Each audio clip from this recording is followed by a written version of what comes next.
E hoje o assunto é Estela Sem Estela Sem Deus. Deus, o romance do Jefferson Tenório. Esse podcast é parte da produção da disciplina de Teorias Educacionais de Justiça Social do Doutorado em Educação da Unicinos. Eu sou o Ricardo Padilha. E eu sou Márcio Rubens. A gente vai dar início com um breve resumo do livro, falando um pouquinho sobre a história, sobre os temas tratados na história, e no segundo bloco a gente vai tentar articular as ideias do Jefferson Tenório, os assuntos que ele traz em voga com essa história, com os teóricos que trabalhamos na disciplina de Teorias Educacionais de Justiça Social. Márcio, para começar aqui a nossa conversa, eu acho que é muito interessante como a postura dessa disciplina foi abrangente em trazer um livro da literatura, um livro premiado, ao contexto acadêmico, para uma discussão acadêmica, trazendo outros autores. E trazendo, como a gente está falando de justiça social, diversos pontos nas personagens do livro, né? Você pode começar trazendo esse ponto sobre as personagens dessa literatura? Uma coisa que é interessante deixar registrado é que a gente pode ver a história da Estela de várias perspectivas, né? É um livro muito rico. O livro fala sobre a trajetória de amadurecimento da Estela, que é uma jovem gaúcha, negra, que tem uma história sofrida. Ela vem de um contexto de extrema violência, de má distribuição de recursos, com barreiras sociais significativas. A mãe dela é diarista. Em algum momento do começo da história, ela é abandonada pelo pai. A mãe mora com o padrasto, que morre no começo do livro. Então, ela mora com a mãe e com o irmão mais novo no Rio Grande do Sul. A mãe é diarista. E logo no começo da história, a mãe começa a se machucar por conta da manipulação de produtos de limpeza. E elas têm uma situação de vulnerabilidade tal que a mãe, ela esconde, ela tenta esconder esses machucados dela na mão por meio de retaliação dos patrões. Então a gente já percebe traços das mazelas sociais do nosso país. A gente está falando de mulheres, a gente está falando de pessoas negras, a gente está falando de camadas mais humildes da sociedade, e a gente trata aqui já a educação. E vê como a mãe da Estela já encontra na educação o suporte para que essa realidade das duas, e principalmente da filha, né, que ela vê em desenvolvimento, poder crescer e mudar toda a história, a trajetória de vida a partir da educação, né? O livro ele traz um recorte de tempo. Ele se passa no final da década de 80, 1989, logo antes da eleição do Collor. Uhum. Né? E é interessante reparar como o livro continua contemporâneo. Sim. Né? A sociedade parece que evoluiu, parece que as tecnologias digitais chegaram, mas os assuntos que se tratam, que são tratados no livro, continuam sendo feridas pulsantes na sociedade hoje. Sim, e a gente vê também que durante a história da Estela, haverá uma transição geográfica, né? E os problemas continuam. Então, ela muda do Rio Grande do Sul para o Rio de Janeiro, a mãe mantendo mantendo a ideia de se a mudança para o Rio de Janeiro vai trazer uma nova perspectiva para a Estela, mandando ela morar com uma tia, né? E nessa situação, ela entendendo o cenário que essa tia encontra ser mais positivo para a Estela. E quando chega lá, a Estela se depara com a continuidade de problemas que eram vivenciados no Rio Grande do Sul, além de que não vê na tia a mesma preocupação que a mãe tinha no Rio Grande do Sul. Ela identifica isso. Então, demora para ela poder ter acesso à educação, do que era uma das coisas que seriam primordiais na visão da mãe e da Estela. Que isso já é uma visão positiva, né, da mãe poder encontrar na educação essa perspectiva. Então, esse ponto a gente não pode questionar, né? A mãe encontrar na educação o lugar de mudança para a Estela. E a Estela chega no Rio de Janeiro com uma situação completamente, uma perspectiva positiva, mas se vislumbra com uma realidade completamente, onde até religião, onde seria um afago, se torna um ponto negativo para a evolução de identidade da Estela, né? E uma coisa que eu reparei no começo do livro que me marcou é como acontece a mudança do modo como a Estela vê a própria mãe.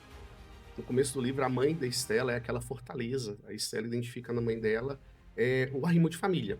Né? A mãe me protege, a mãe me sustenta. A mãe da Estela é vítima de violência sexual. Então, ela fica um pedaço do livro descrevendo como a mãe se comportou, durante o ato e o que aconteceu depois, o que motivou a mudança delas e depois motivou essa migração dela para o Rio de Janeiro. Mas se tratando da questão da educação, uma coisa também interessante de falar é como ela é uma coisa abstrata, né? É algo que é importante, todo mundo reconhece que é importante. A mãe da Estela é a primeira a falar: vocês têm que ficar na escola, vocês têm que se ocupar, mas é a primeira coisa a ser deixada de lado porque a vida se impõe, né? Tanto no Rio Grande do Sul quanto na mudança para o Rio de Janeiro, outras coisas que são primordiais para a sobrevivência imediata da Estela e do irmão se sobrepõem a essa necessidade de educação que acaba se tornando cada vez mais um objetivo abstrato, né? Vou mudar de vida quando eu puder estudar. Quando eu vou poder estudar? Não sei. E aí já vem toda aquela questão da identidade da Estela, né? Da formação da identidade dela, como que acontece. Até o momento que ela chega na educação, num período noturno, que é uma coisa que ela não tinha perspectiva, né? Estudar, e tem encontro com gerações diferentes, pessoas diferentes, que a acolhem, que ela se identifica, eu lembro que tem o personagem, né, do colega de classe dela que consegue auxiliá-la na, no que tange a aproximação dela com outras formas de literatura, por exemplo, né, que deixa ela empolgada, que dão uma esperança, digamos assim, sobre novas perspectivas, mas que vai de encontro também a todos os problemas que ela sofre, impactam a vida dela. Outra coisa que ela encontra quando ela chega no Rio de Janeiro e passa a morar com a madrinha é a religião, né? Isso tá exposto até no nome do livro, e uma coisa que ela fala bem é sobre o quanto a religião aparece num espaço de cobrança, né? Então, você é desse jeito porque você não tem esse relacionamento que eu acho que você deveria ter com Deus, né?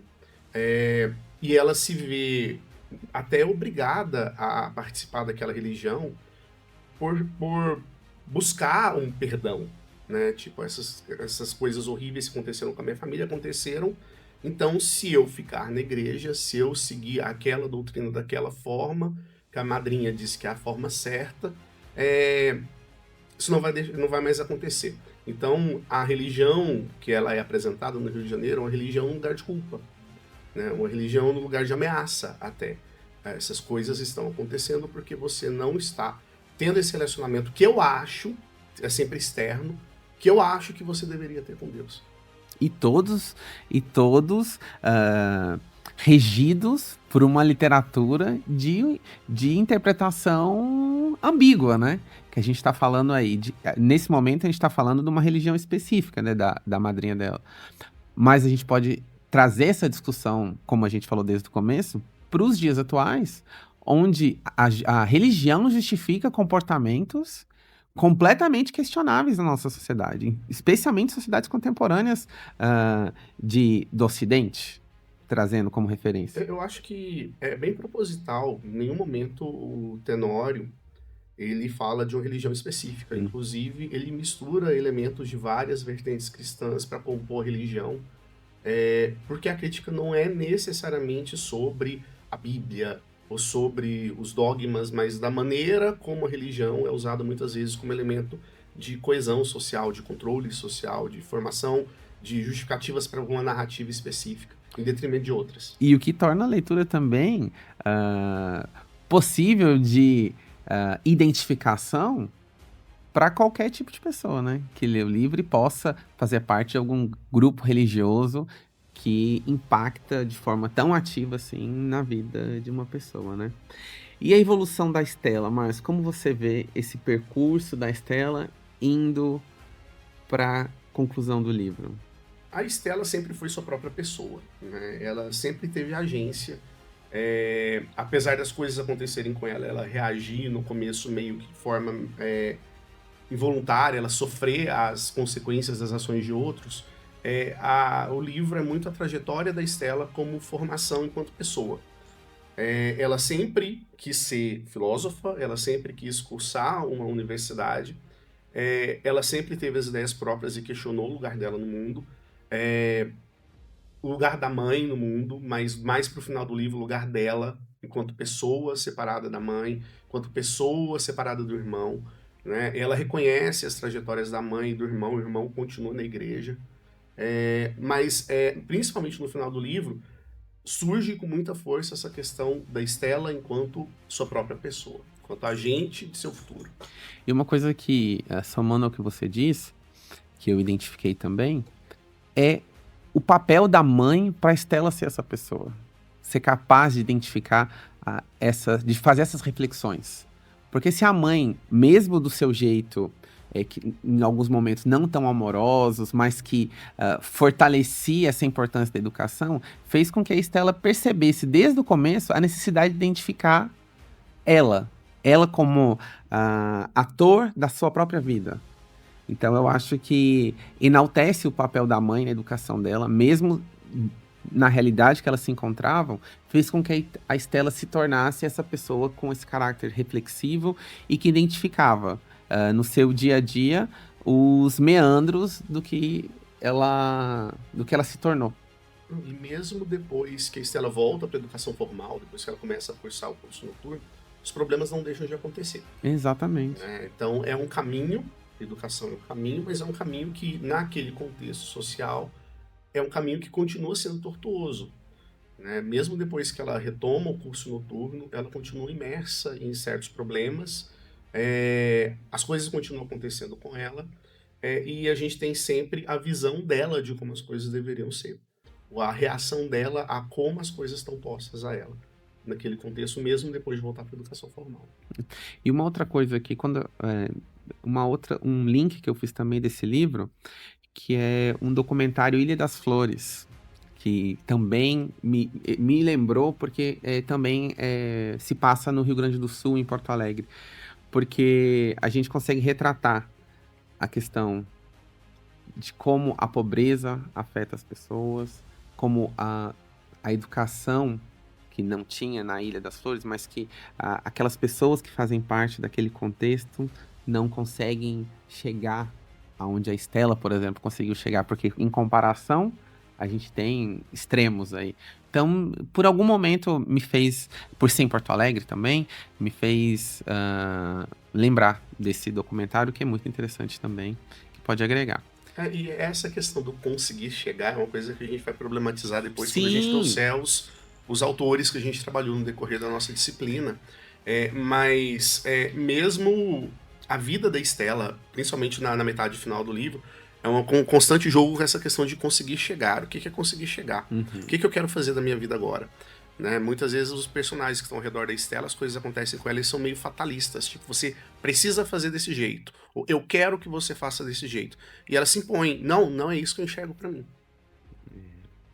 Muita coisa para se pensar e muita coisa. E vamos começar, Márcio, a passar para o que a gente, que nos instigou a somar junto com a Estela, porque nesse processo de construção do doutoramento da nossa carreira, né, a gente já tem o nosso professor Roberto Silva, que nos ajuda, que nos propôs, né, na verdade, esse desafio de trazer essa conexão com a literatura que foi estabelecida na disciplina de justiça social, e é uma palavra também que a gente tem que trazer à tona agora, nesse contexto. Temos alguns autores. Vamos começar pela Nancy Fraser? Algumas coisas que a gente fala quando a gente olha para Estela enquanto narrativa são coisas que aparecem... algumas coisas que a gente fala enquanto a gente acompanha Estela enquanto narrativa são coisas que aparecem na vida dela e fazem sentido aparecer na vida dela. Porque é o que se espera de uma pessoa em determinada situação, e a gente cria expectativas. Não, eu vou ter educação.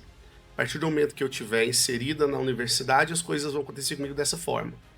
Né? E é uma forma muito superficial de olhar para a narrativa, para a vida da Estela, para a situação que cerca a Estela.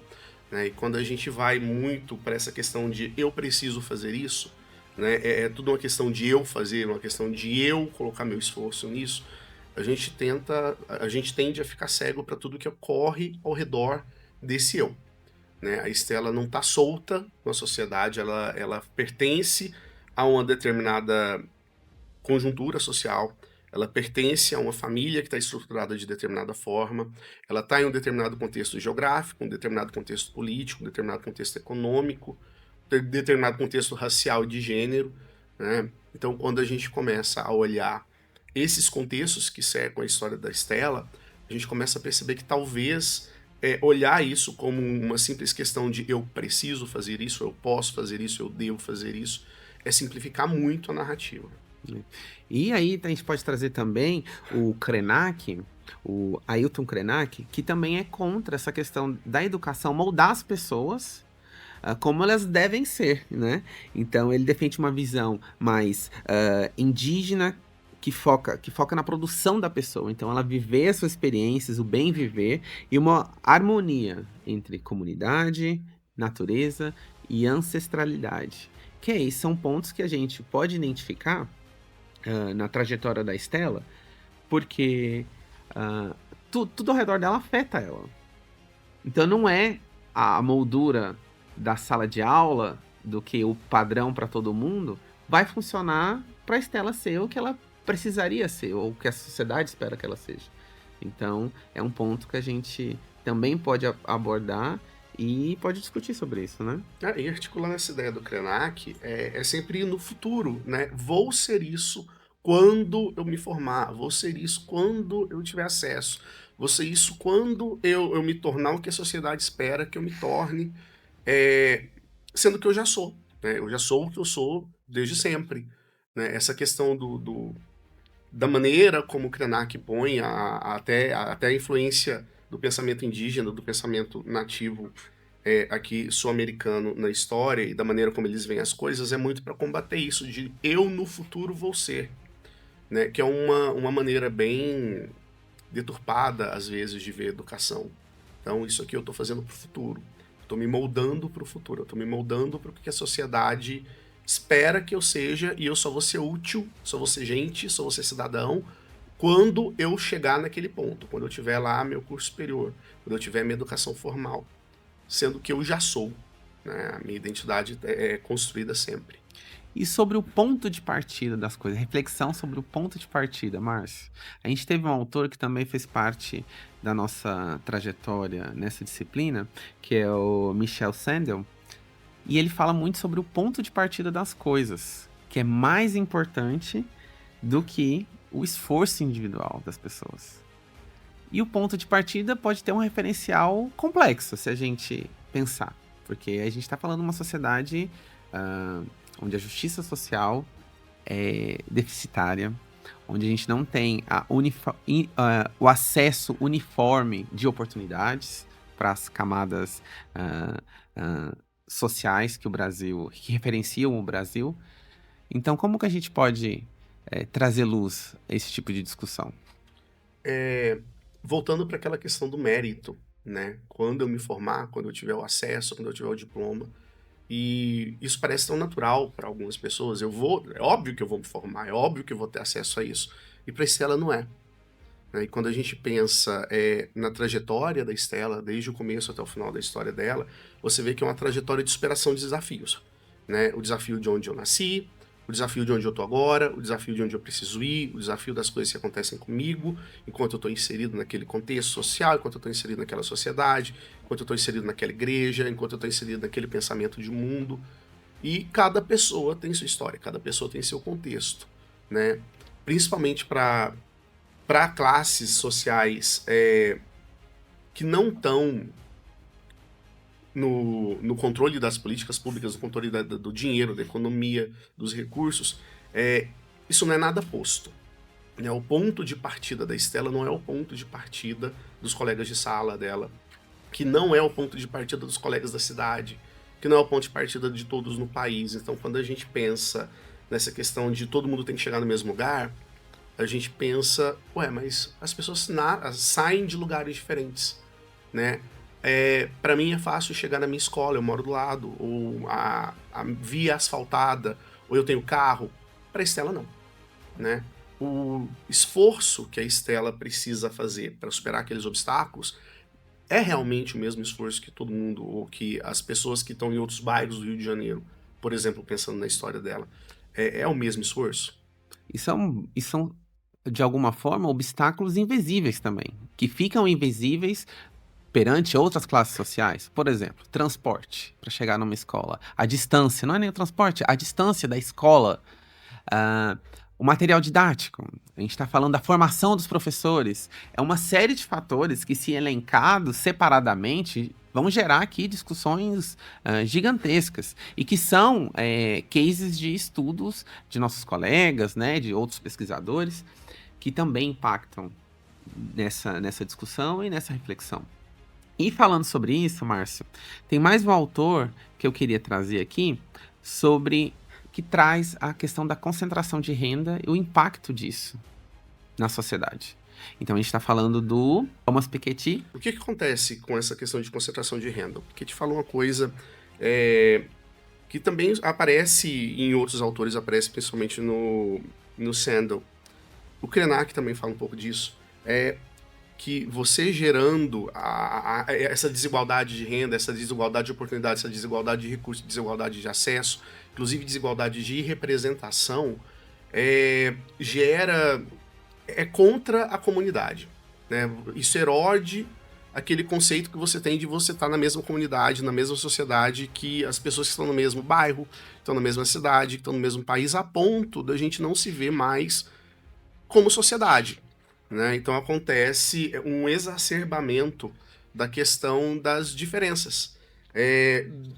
Alguns autores falam, inclusive, nessa questão do rancor, né? Eu vejo que as pessoas que estão no outro bairro têm um acesso muito mais facilitado aos recursos, às oportunidades do que eu. Isso acaba gerando um rancor entre as diversas camadas da sociedade, e isso erode a relação entre as diversas camadas da sociedade, né? Então, eu preciso fazer para mim.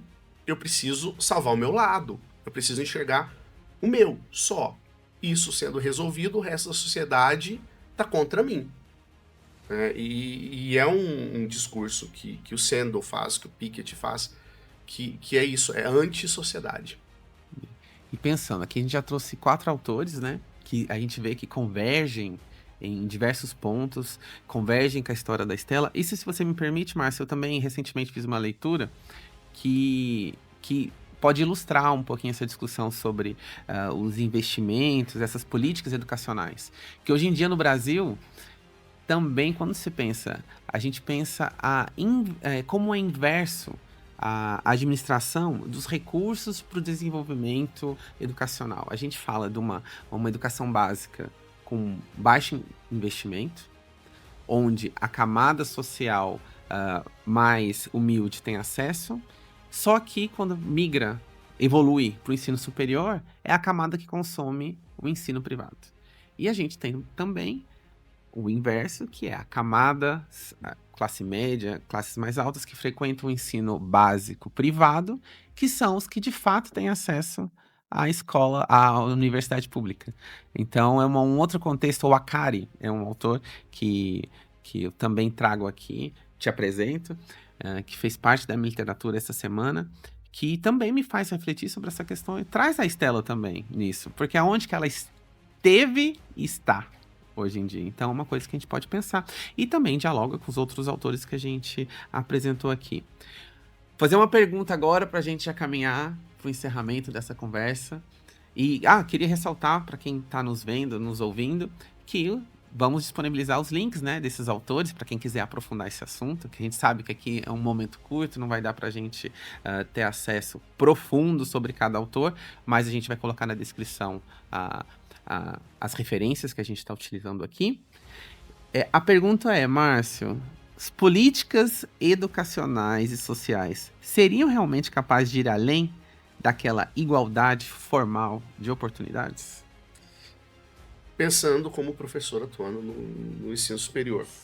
E pensando novamente naquele contexto de fazer justiça, né? Tentar ser o mais justo possível. Uma coisa que está muito presente na minha prática e na sua prática aqui na nossa universidade em que a gente atua é a questão do curso noturno, né? O meu aluno do curso noturno, ele trabalha o dia inteiro, ele chega na universidade cansado, então às vezes um simples acolhimento, um simples reconhecimento de que aquele aluno está cansado, que não rende tanto quanto o aluno do curso diurno, faz diferença, né? Então às vezes o pensamento do professor nessa questão de ou eu preciso dar uma olhada na Estela que está chegando na minha universidade, né? Eu preciso dar uma olhada não só na nota da Estela, no rendimento acadêmico, porque esse rendimento acadêmico está ligado a todo um outro contexto socioeconômico, contexto de raça, contexto de gênero, e principalmente para o professor de ensino superior é uma coisa que é um pensamento que vem depois, né? Eu estou preocupado com a minha publicação, estou preocupado com a excelência acadêmica, não deixando, obviamente, de preocupar com a excelência acadêmica, com o resultado, mas às vezes a gente precisa também, enquanto educador, se preparar melhor para receber Estela na nossa universidade, no nosso caso, na nossa atuação.